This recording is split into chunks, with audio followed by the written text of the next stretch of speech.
बिहार में कांग्रेस की यात्रा का आगाज। वोटर अधिकार यात्रा में तेजस्वी भी होंगे साथ। यात्रा की शुरुआत सासाराम से ही क्यों? क्या है राहुल का बिहार में सुपर प्लान?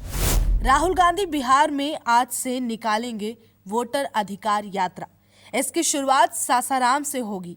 लोकसभा में विपक्ष के नेता और कांग्रेस सांसद राहुल गांधी बिहार में एसआईआर प्रक्रिया और वोट चोरी के विरोध में 17 अगस्त से बिहार के सासाराम से वोटर अधिकार यात्रा शुरू कर चुके हैं।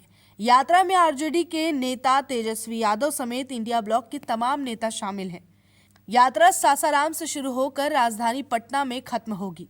बड़ा सवाल यह है कि राहुल गांधी ने यात्रा की शुरुआत सासाराम से ही क्यों की? क्या इसका मकसद एनडीए को घेरना है या कांग्रेस की जमीनी पकड़ मजबूत करना? दिल्ली में एक प्रेस कॉन्फ्रेंस के दौरान कांग्रेस प्रवक्ता पवन खेड़ा ने यात्रा की रूपरेखा प्रस्तुत करते हुए कहा कि राहुल गांधी की वोटर अधिकार यात्रा बिहार में 1300 किलोमीटर की होगी, जो कि महत्वपूर्ण निर्वाचन क्षेत्रों से होकर गुजरेगी और उन इलाकों में जन समर्थन जुटाएगी जहां मताधिकार से वंचित होने के आरोप सबसे गंभीर हैं। असल में ये यात्रा वोट चोरी और स्पेशल इंटेंसिव रिवीजन यानी एसआईआर के विरोध में निकाली जा रही है। राहुल गांधी इस अभियान के जरिए बिहार चुनाव से पहले जनता में अपनी पकड़ बनाना चाहते हैं।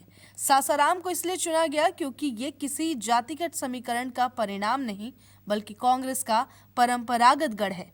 पिछले 20 सालों से सासाराम लोकसभा सीट पर कांग्रेस का कब्जा है। 2004 और 2009 में कांग्रेस की मीरा कुमार यहां से सांसद रहीं और लोकसभा अध्यक्ष भी बनी। इसके बाद 2014 और 19 में शेदी पासवान कांग्रेस उम्मीदवार के रूप में सांसद चुने गए। 2024 में कांग्रेस ने मनोज कुमार को टिकट दिया और उन्होंने जीत हासिल की। खेड़ा ने घोषणा करते हुए कहा कि ये सिर्फ एक यात्रा नहीं, ये एक जन आंदोलन है। मतदान अधिकार यात्रा लोकतंत्र के इतिहास में एक मील का पत्थर साबित होगी। उन्होंने आगे कहा कि ये गरीबों, दलितों, पिछड़ों, आदिवासियों, अल्पसंख्यकों और हाशिए पर पड़े नागरिकों की आवाज को दबाने की एक सोची समझी साजिश के खिलाफ एक विरोध प्रदर्शन है। एसआईआर को लेकर कांग्रेस लगातार चुनाव आयोग पर निशाना साध रही है और प्रक्रिया की आड़ में मतदाता सूची में हेराफेरी करने के लिए सत्तारूढ़ बीजेपी के साथ मिलीभगत का आरोप लगा रही है। हाल ही में सुप्रीम कोर्ट के हस्तक्षेप का हवाला देते हुए खेड़ा ने कहा कि न्यायिक दबाव के बाद भी चुनाव आयोग विपक्ष और नागरिक समाज द्वारा उठाई गई विसंगतियों की जांच करने के लिए सहमत हुआ है।